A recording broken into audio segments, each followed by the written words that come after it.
নমস্কার, আমি আপনাদের পায়েল। আর আপনারা শুনছেন শেষ লাইনের আগে। গত ২ সপ্তাহ ধরে নতুন কোনো গল্প নিয়ে আসতে পারিনি, তার জন্য আমি আন্তরিকভাবে দুঃখিত। আশা করি আপনারা সবাই ভালো আছেন এবং আজ আবার গল্পের এই আড্ডায় আমাকে সঙ্গ দেবেন। আজ আমি নিয়ে এসেছি বাংলা সাহিত্যের এক অনবদ্য সৃষ্টি, কবিগুরু রবীন্দ্রনাথ ঠাকুরের মালঞ্চ। একটি নিঃশব্দ ভালোবাসা, একাকিত্ব আর মনির অজানা টানাপোড়েনের গল্প, যেখানে জানলার ওপারের বাগান যেমন জীবন্ত, তেমনি জানলার এপারে লুকিয়ে আছে এক গভীর নীরবতা। আজ আপনারা শুনবেন এর প্রথম ভাগ।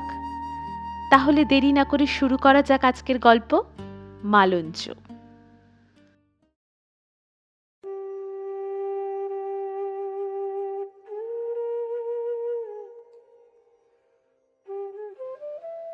পিঠের দিকে বালিশগুলো উঁচু করা, নীরজা আধশোয়া হয়ে পড়ে আছে রোগশয্যায়।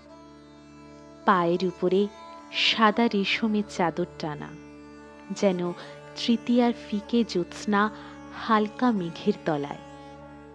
ফ্যাকাশে তার শাঁখের মতো রং। ঢিলে হয়ে পড়েছে চুড়ি, রোগা হাতে নীল শিরার রেখা। ঘনপক্ষ চোখের পল্লবে লেগেছে রোগের কালিমা। মেঝে সাদা মার্বেলে বাঁধানো, দেয়ালে রামকৃষ্ণ পরমহংসদেবের ছবি। ঘরে পালঙ্ক, একটি টিপাই, দুটি বেতের মোড়া, আর এক কোণে কাপড় ঝোলাবার আলনা ছাড়া অন্য কোনো আসবাব নেই। ঘরের এক কোণে পিতলের কলসিতে রজনীগন্ধার গুচ্ছ, তারই মৃদু গন্ধ বাধা পড়েছে ঘরের বদ্ধ হাওয়ায়। পূব দিকে জানলা খোলা, দেখা যায় নিচের বাগানে অর্কিডের ঘর, ছিটে বেড়ায় তৈরি। বেড়ার গায়ে গায়ে অপরাজিতার লতা। অদূরে ঝিলের ধারে পাম্প চলছে, জল কুলকুল করে বয়ে যায় নালায় নালায়। ফুল গাছের কেয়ারির ধারে ধারে গন্ধ নিবিড় আমবাগানে কোকিল ডাকছে যেন মরিয়া হয়ে। বাগানের দেউড়িতে ঢং ঢং করে ঘণ্টা বাজল বেলা দুপুরের। ঝাঝা রৌদ্রের সঙ্গে তার সুরের মিল। ৩টে পর্যন্ত মালীদের ছুটি। ওই ঘণ্টার শব্দে নীরজার বুকের ভেতরটা ব্যথিয়ে উঠল। উদাস হয়ে গেল তার মন। আয়া এলো দরজা বন্ধ করতে। নীরু বললে, না না থাক। চেয়ে রইল যেখানে ছড়াছড়ি যাচ্ছে রৌদ্র ছায়ার গাছগুলোর তলায় তলায়। ফুলের ব্যবসায় নাম করেছে তার স্বামী আদিত্য। বিবাহের পরদিন থেকে নীরজার ভালোবাসা আর তার স্বামীর ভালোবাসা নানা ধারায় এসে মিলেছে এই বাগানের নানা সেবায়, নানা কাজে। এখানকার ফুলে পল্লবে দুজনের সম্মিলিত আনন্দ নবনব রূপ নিয়েছে, নবনব সৌন্দর্যে। বিশেষ বিশেষ ডাক আসবার দিনে বন্ধুদের কাছ থেকে প্রবাসী যেমন অপেক্ষা করে চিঠির, ঋতুতে ঋতুতে তেমনি ওরা অপেক্ষা করে ভিন্ন ভিন্ন গাছের পুঞ্জিত অভ্যর্থনার জন্য। আজ কেবল নীরজার মনে পড়ছে সেই দিনকার ছবি। বেশি দিনের কথা নয়, তবুও মনে হয় যেন একটা দ্বীপান্তরের মাঠ পেরিয়ে যুগান্তরের ইতিহাস। বাগানের পশ্চিম ধারে প্রাচীন মহানিম গাছ, তারই জুড়ি আরও একটা নিম গাছ ছিল, সেটা কবে জীর্ণ হয়ে পড়ে গেছে। তারই গুড়িটাকে সমান করে কেটে নিয়ে বানিয়েছে একটা ছোট টেবিল। সেইখানেই ভোরবেলায় চা খেয়ে নিত দুজনে। গাছের ফাঁকে ফাঁকে সবুজ ডালে ছাকা রৌদ্র এসে পড়ত পায়ের কাছে। শালিক কাঠবিড়ালি হাজির হতো প্রসাদ প্রার্থী। তারপরে দহি মিলে চলত বাগানের নানা কাজ। নীরজার মাথার উপরে একটা ফুল কাটা রেশমের ছাতি, আর আদিত্যর মাথায় শোলার টুপি, কোমরে ডাল ছাটা কাঁচি। বন্ধু বান্ধবেরা দেখা করতে এলে বাগানের কাজের সঙ্গে মিলিত হতো লৌকিকতা। বন্ধুদের মুখে প্রায় শোনা যেত, সত্যি বলছি ভাই, তোমার ডালিয়া দেখে হিংসে হয়। কেউ বা আনাড়ির মতো জিজ্ঞাসা করত, ওগুলো কি সূর্যমুখী? নীরজা ভারী খুশি হয়ে হেসে উত্তর করত, না না, ও তো গাদা। একজন বিষয়বুদ্ধি প্রবীণ একদা বলেছিলেন, এত বড় মতিয়া বেল কেমন করে জন্মালেন নীরজা দেবী? আপনার হাতে তো জাদু আছে, এ যেন টগর। সমাজদারের পুরস্কার মিলল। হলামালির ভ্রুকুটি উৎপাদন করে 5টা টব শুদ্ধ সে নিয়ে গেছে বেলফুলের গাছ। কতদিন মুগ্ধ বন্ধু বান্ধবদের নিয়ে চলত কুঞ্জ পরিক্রম, ফুলের বাগান, ফলের বাগান, সবজির বাগানে। বিদায়কালে নীরজা ঝুড়িতে ভরে দিত গোলাপ, ম্যাগনোলিয়া, কার্নেশন, তার সঙ্গে পেঁপে, কাগজিলেবু, কদবেল। ওদের বাগানে ডাক সাইটে কদবেল। যথা ঋতুতে সব শেষে আসতো ডাবের জল। তৃষিতেরা বলতো, কি মিষ্টি জল। উত্তরে শুনত, আমাদের বাগানের গাছের ডাব। সবাই বলতো, ও তাই তো বলি। সেই ভোরবেলাকার গাছতলায় দার্জিলিং চায়ের বাষ্পে মেশান নানা ঋতুর গন্ধস্মৃতি দীর্ঘ নিঃশ্বাসের সঙ্গে মিলে হায় হায় করে ওর মনে।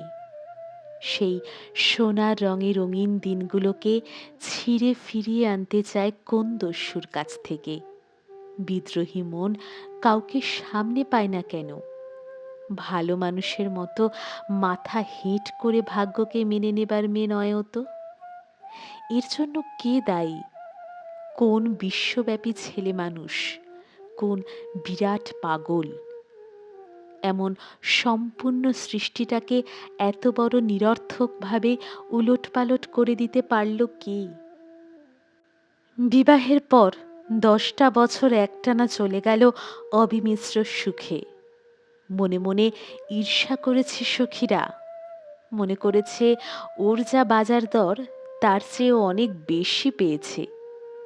পুরুষ বন্ধুরা আদিত্যকে বলেছে লাকি ডগ। নীরজার সংসার সুখের পালের নৌকো প্রথম যে ব্যাপার নিয়ে ধস করে একদিন তলায় ঠেকল, সে ওদের ডলি কুকুর ঘটিত।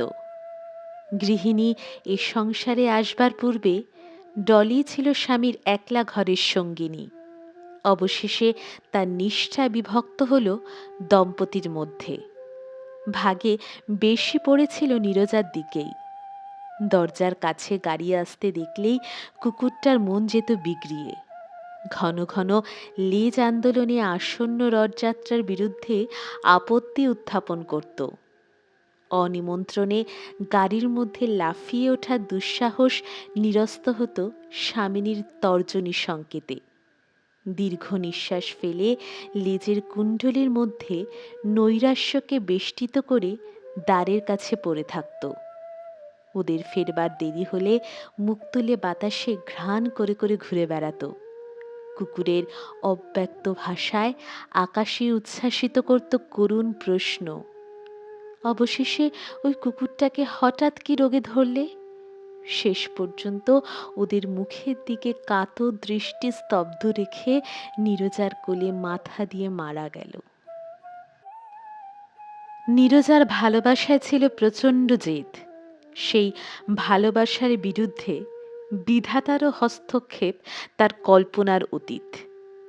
এতদিন অনুকূল সংসারকে সে নিঃসংশয়ে বিশ্বাস করেছে।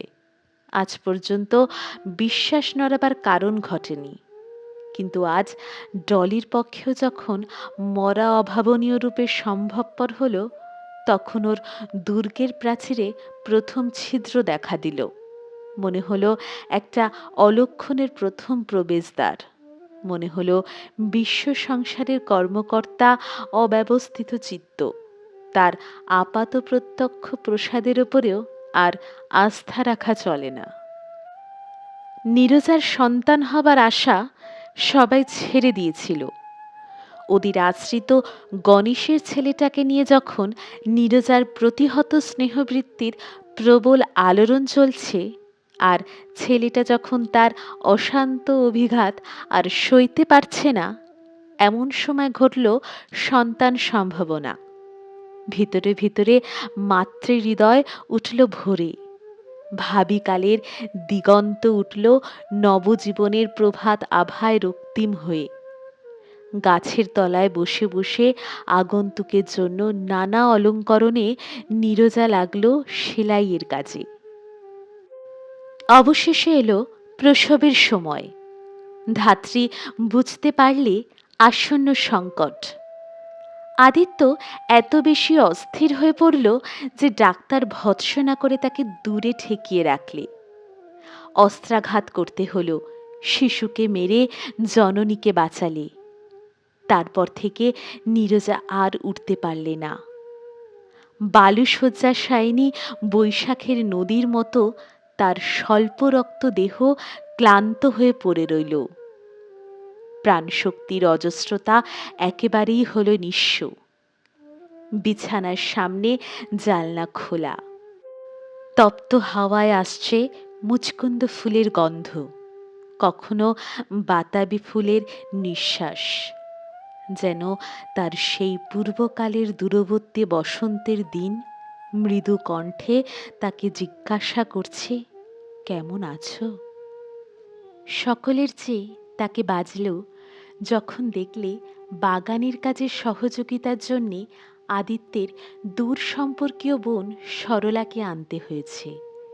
খোলা জানলা থেকে যখনই সে দেখে অভ্র ও রেশমের কাজ করা একটা টোকা মাথায় সরলা বাগানের মালীদের খাটিয়ে বেড়াচ্ছে, তখন নিজের অকর্মণ্য হাত পাগুলোকে সহ্য করতে পারত না।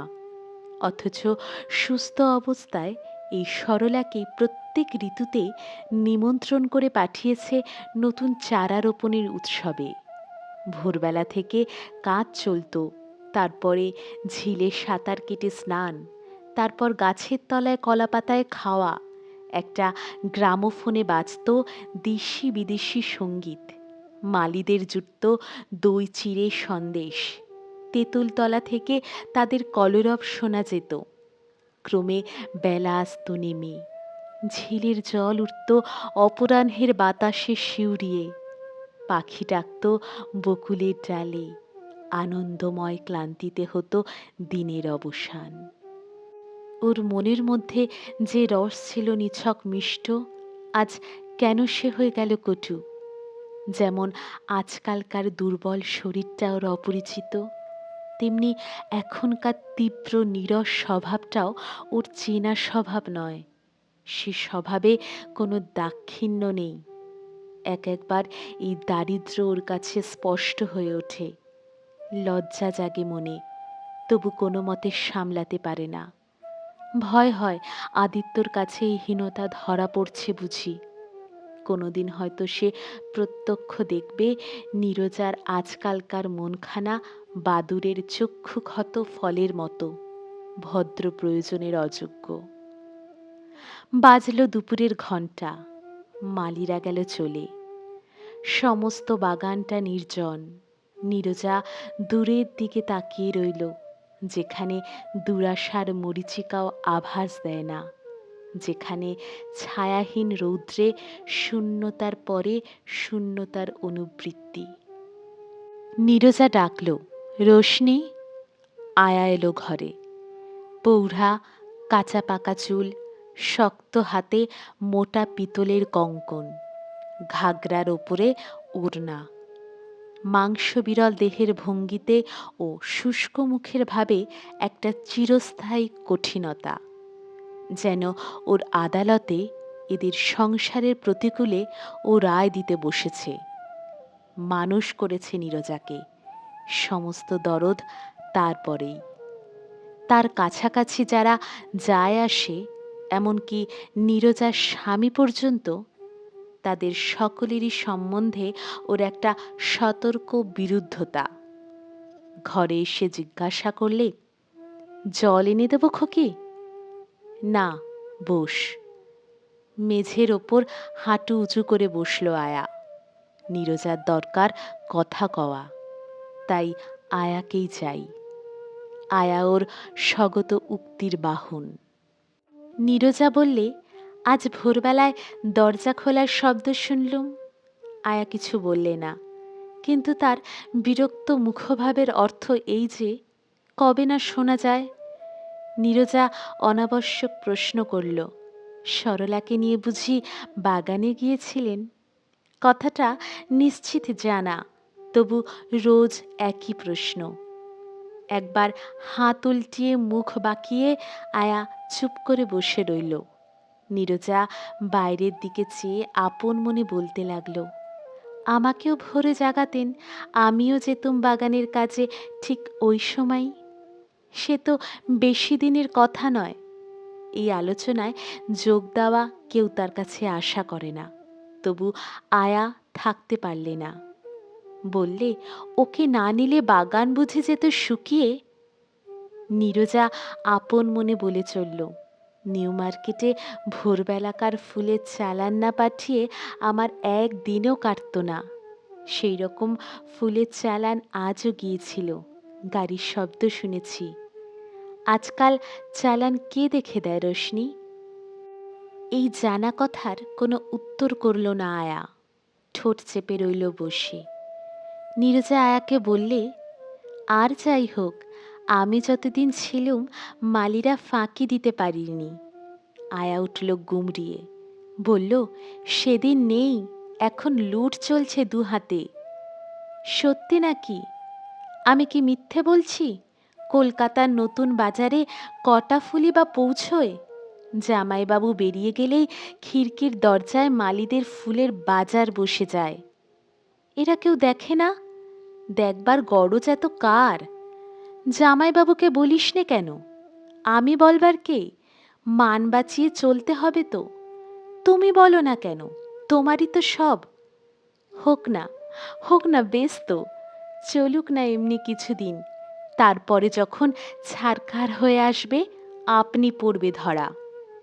একদিন বুঝবার সময় আসবে, মায়ের চেয়ে সৎ মায়ের ভালোবাসা বড় নয়। চুপ করে থাক না। কিন্তু তাও বলি খোকি, তোমার ওই হলা মালিটাকে দিয়ে কোনো কাজ পাওয়া যায় না। হলার কাজে ঔদাস্যি নেই যে আর একমাত্র বিরক্তির কারণ তা নয়। ওর উপরে নীরজার স্নেহ অসঙ্গত রূপে বেড়ে উঠেছে, এই কারণটাই সবচেয়ে গুরুতর। নীরজা বললে, মালিকে দোষ দিই নে, নতুন মনিবকে সইতে পারবে কেন? ওদের হলো 7 পুরুষের মালিগিরি, আর তোমার দিদিমণির বই পড়া বিদ্যে হুকুম করতে এলে সে কি মানায়? হলা ছিষ্টি ছাড়া আইন মানতে চায় না, আমার কাছে এসে নালিশ করে। আমি বলি, কানে আনিস নে কথা, চুপ করে থাক। সেদিন জামাইবাবু ওকে ছাড়িয়ে দিতে গিয়েছিল। কেন? কি জন্যে? ও বসে বসে বিড়ি টানছে আর ওর সামনে বাইরের গরু এসে গাছ খাচ্ছে। জামাইবাবু বললে, গরু তাড়াস নে কেন? ও মুখের উপর জবাব করলে, আমি তাড়াবো গরু? গরুই তো তাড়া করে আমাকে, আমার প্রাণের ভয় নেই। শুনে হাসলে নীরজা, বললে, ওর ওই রকম কথা। তা যাই হোক, ও আমার আপন হাতে তৈরি। জামাইবাবু তোমার খাতিরেই তোকে সয়ে যায়, তা গরুই ঢুকুক আর গন্ডারি তাড়া করুক, এতটা আবদার ভালো নয় তাও বলি। চুপ কর রোশনি, কি দুঃখেও গরু তাড়ায়নি সে কি আমি বুঝি নে? ওর আগুন জ্বলছে বুকে। ওই যে হলা মাথায় গামছা দিয়ে কোথায় চলছে, ডাকতো ওকে। আয়ার ডাকে হলধর মালি এলো ঘরে। নীরজা জিজ্ঞাসা করলে, কিরে, আজকাল নতুন ফরমাস কিছু আছে? হলা বললে, আছে বই কি। শুনে হাসিও পায়, চোখে জলও আসে। কিরকম শুনি? ওই যে সামনে মল্লিকদের পুরনো বাড়ি ভাঙা হচ্ছে, ওইখান থেকে ইট পাটকেল এনে গাছের তলায় বিছিয়ে দিতে হবে, এই হলো ওর হুকুম। আমি বললুম, রোদের বেলায় গরম লাগবে গাছের, কান দেয় না আমার কথায়। বাবুকে বলিস নে কেন? বাবুকে বলেছিলেম, বাবু ধমক দিয়ে বলে চুপ করে থাক।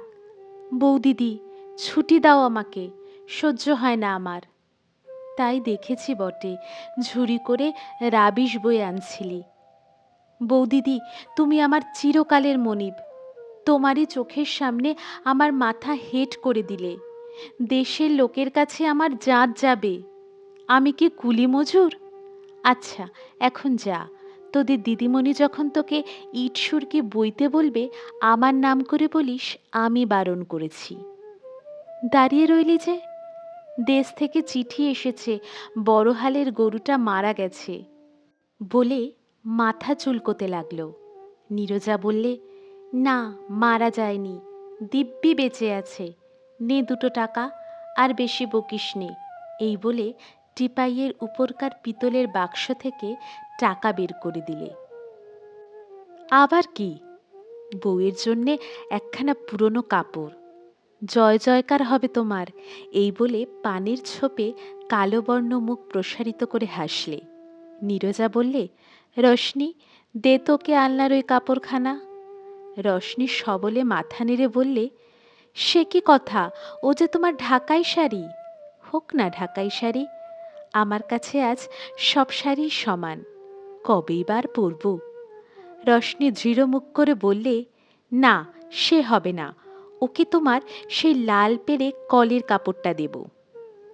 দেখ হলা, খোকিকে যদি এমন জ্বালাতন করিস, বাবুকে বলে তোকে দূর করে তাড়িয়ে দেব। হলা নীরজার পা ধরে কান্নার সুরে বললে, আমার কপাল ভেঙেছে বৌদিদি। কেন রে, কি হয়েছে তোর? আয়াজিকে মাসি বলি আমি, আমার মা নেই। এতদিন জানতাম হতভাগা হলাকে আয়াজি ভালোবাসেন। আজ বৌদিদি, তোমার যদি দয়া হলো, উনি কেন দেন বাগড়া? কারো দোষ নয়, আমারই কপালের দোষ। নইলে তোমার হলাকে পরের হাতে দিয়ে তুমি আজ বিছানায় পড়ে। ভয় নেই রে, তোর মাসি তোকে ভালোই বাসে। তুই আসবার আগেই তোর গুণগান করছিল। রশনি, দে ওকে এই কাপড়টা, নইলেও ধন্না দিয়ে পড়ে থাকবে। অত্যন্ত বিরস মুখে আয়া কাপড়টা এনে ফেলে দিলে ওর সামনে।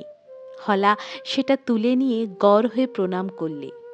তারপর উঠে দাঁড়িয়ে বললে, এই গামছাটা দিয়ে মুড়ে নি বৌদিদি, আমার ময়লা হাত দাগ লাগবে।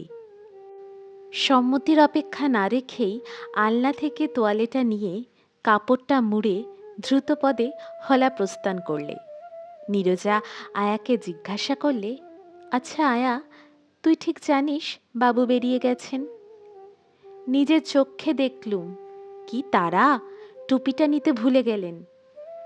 আজই প্রথম হলো আমার সকালবেলাকার পাওনা ফুলে ফাঁকি পড়ল।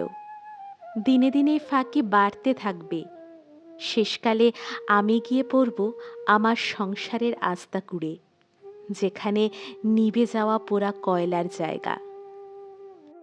সরলাকে আসতে দেখে আয়া মুখ বাঁকিয়ে চলে গেল। সরলা ঢুকল ঘরে, তার হাতে একটি অর্কিড। ফুলটি শুভ্র, পাপড়ির আগায় বেগনির রেখা, যেন ডানা মেলা মস্ত প্রজাপতি। সরলা ছিপছিপে লম্বা, শ্যামলা রং। প্রথমেই লক্ষ্য হয় তার বড় বড় চোখ, উজ্জ্বল এবং করুণ। মোটা খদ্দরের শাড়ি, চুল অযত্নে বাঁধা, স্লথ বন্ধনে নেমে পড়েছে কাঁধের দিকে। অসজ্জিত দেহ যৌবনের সমাগমকে অনাদৃত করে রেখেছে। নীরজা তার মুখের দিকে তাকালে না। সরলা ধীরে ধীরে ফুলটি বিছানায় তার সামনে রেখে দিলে। নীরজা বিরক্তির ভাব গোপন না করেই বললে, কে আনতে বলেছে? আদিত্যা। নিজে এলে না যে? নিউ মার্কেটের দোকানে তাড়াতাড়ি যেতে হলো, চা খাওয়া সেরেই। এত তাড়া কিসের? কাল রাত্রে আপিসের তালা ভেঙে টাকা চুরির খবর এসেছে। টানাটানি করে কি 5 মিনিটের সময় দিতে পারতেন না? কাল রাত্রে তোমার ব্যথা বেড়েছিল, ভোরবেলায় ঘুমিয়ে পড়েছিলে।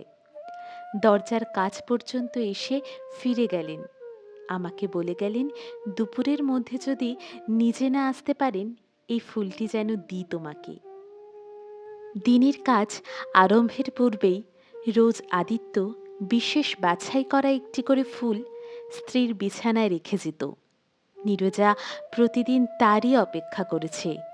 আজকের দিনের বিশেষ ফুলটি আদিত্য সরলার হাতে দিয়ে গেল।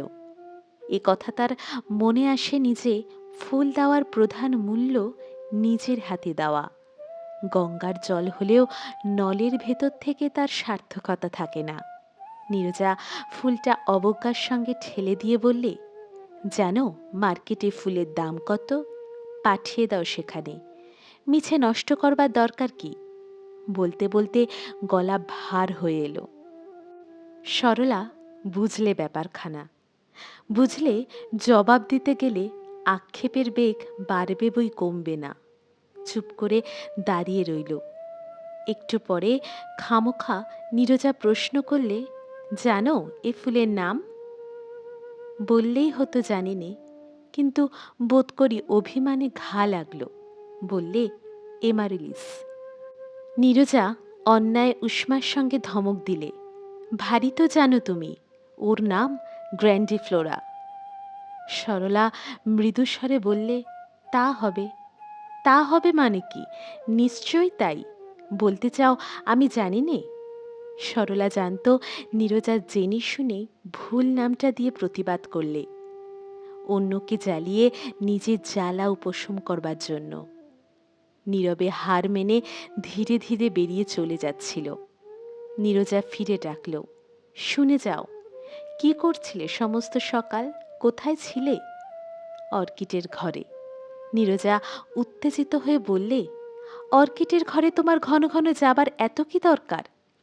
পুরনো অর্কিড চিরে ভাগ করে নতুন অর্কিড করবার জন্য আদিত্যা আমাকে বলে গিয়েছিলেন। নীরজা বলে উঠল ধমক দেওয়ার সুরে, আনারের মতো সব নষ্ট করবে তুমি। আমি নিজে হাতে হলামালিকে তৈরি করে শিখিয়েছি, তাকে হুকুম করলে সে কি পারত না? এর উপর জবাব চলে না। এর অকপট উত্তরটা ছিল এই যে, নীরজার হাতে হলামালির কাজ চলত ভালোই, কিন্তু সরলার হাতে একেবারেই চলে না। এমনকি ওকে সে অপমান করে ঔদাসীন্য দেখিয়ে। মালি এটা বুঝে নিয়েছিল যে এ আমলে ঠিকমতো কাজ না করলেই ও আমলের মনিব হবেন খুশি। এ যেন কলেজ বয়কট করে পাশ না করার দামটাই ডিগ্রি পাওয়ার চেয়ে বড় হয়েছে। সরলা রাগ করতে পারত, কিন্তু রাগ করলে না। সে বোঝে বৌদিদির বুকের ভেতরটা টনটন করছে। নিঃসন্তান মায়ের সমস্ত হৃদয় জুড়েছে যে বাগান, 10 বছর পরে আজ এত কাছে আছে, তবু এই বাগানের থেকে নির্বাসন। চোখের সামনেই নিষ্ঠুর বিচ্ছেদ। নীরজা বললে, দাও, বন্ধ করে দাও ওই জানলা। সরলা বন্ধ করে দিয়ে জিজ্ঞাসা করলে, এইবার কমলালেবুর রস নিয়ে আসি? না, কিছু আনতে হবে না, এখন যেতে পারো। সরলা ভয়ে ভয়ে বললে, মকরধ্বজ খাবার সময় হয়েছে। না, দরকার নেই মকরধ্বজ। তোমার উপর বাগানের আর কোনো কাজের ফরমাস আছে নাকি? গোলাপের ডাল পুঁততে হবে। নীরজা একটু খোঁটা দিয়ে বললে, তার সময় এই বুঝি? এ বুদ্ধি তাকে কে দিলে শুনি? সরলা মৃদুস্বরে বললে, মফস্বল থেকে হঠাৎ অনেকগুলো অর্ডার এসেছে দেখে কোনো মতে আসছে বর্ষার আগেই বেশি করে গাছ বানাতে পণ করেছেন। আমি বারণ করেছিলুম। বারণ করেছিলে বুঝি? আচ্ছা আচ্ছা, ডেকে দাও হলামালিকে। এলো হলামালি। নীরজা বললে, বাবু হয়ে উঠেছ? গোলাপের ডাল পুঁততে হাতে খিল ধরে? দিদিমণি তোমার অ্যাসিস্ট্যান্ট মালি নাকি? বাবু শহর থেকে ফেরবার আগেই যতগুলো পারিস ডাল পুঁতবি। আজ তোদের ছুটি নেই বলে দিচ্ছি। পোড়া ঘাস পাতার সঙ্গে বালি মিশিয়ে জমি তৈরি করে নিস ঝিলের ডান পাড়িতে। মনে মনে স্থির করলে এইখানে শুয়ে শুয়েই গোলাপের গাছ সে তৈরি করে তুলবেই। হলামালির আর নিষ্কৃতি নেই। হঠাৎ হলা প্রশ্রয়ের হাসিতে মুখ ভরে বললে, বৌদিদি, এই একটা পিতলের ঘটি, কটকের হরসুন্দর মাইতির তৈরি। এই জিনিসের দরদ তুমিই বুঝবে, তোমার ফুলদানি মানাবে ভালো। নীরজা জিজ্ঞাসা করলে, এর দাম কত? জিভ কেটে হলা বললে, এমন কথা বলো না, এ ঘটির আবার দাম নেব? গরিব আমি, তা বলে তো ছোট লোক নই। তোমারই খেয়ে পড়েছে মানুষ। ঘটি টিপাইয়ের ওপর রেখে অন্য ফুলদানি থেকে ফুল নিয়ে সাজাতে লাগলো। অবশেষে যাবার মুখ হয়ে ফিরে দাঁড়িয়ে বললে, তোমাকে জানিয়েছি আমার ভগিনীর বিয়ে, বাজুবন্ধের কথা ভুলো না বৌদিদি। পিতলের গয়না যদি দিই তোমারই নিন্দে হবে। এত বড় ঘরের মালি, তারই ঘরে বিয়ে, দেশ শুদ্ধ লোক তাকিয়ে আছে। নীরজা বললে, আচ্ছা, তোর ভয় নেই, তুই এখন যা। হলা চলে গেল। নীরজা হঠাৎ পাশ ফিরে বালিশে মাথা রেখে গুমড়ে উঠে বলে উঠল, রোশনি, রোশনি, আমি ছোট হয়ে গেছি। এই হলামালির মতনই হয়েছে আমার মন। আয়া বললে, ও কি বলছো খোকি, ছি ছি। নীরজা আপনি বলতে লাগলো, আমার পোড়া কপাল আমাকে বাইরে থেকে নামিয়ে দিয়েছে, আবার ভেতর থেকে নামিয়ে দিলে কেন? আমি কি জানি নে আমাকে হলা আজ কি চোখে দেখছে? আমার কাছে লাগালাগি করে হাসতে হাসতে বকশিস নিয়ে চলে গেল। ওকে ডেকে দে, খুব করে ধমক দেব, ওর শয়তানি ঘোচাতে হবে।